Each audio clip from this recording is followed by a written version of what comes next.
Allah subhanahu wa ta'ala has given us a set of beliefs.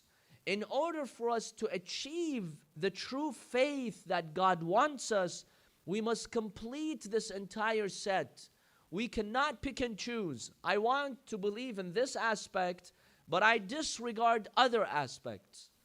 And the greatest lesson that Allah has given us to humanity in the Holy Quran is the example of Shaitan, where Allah subhanahu wa ta'ala instructed him to prostrate to Adam.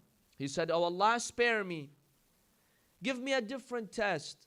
Spare me from prostrating to Adam, and I shall worship you in a way no other being has worshipped."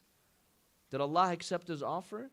Allah subhanahu wa ta'ala told him, "Iblis," the name of the devil, "worship me the way I want, not the way you want."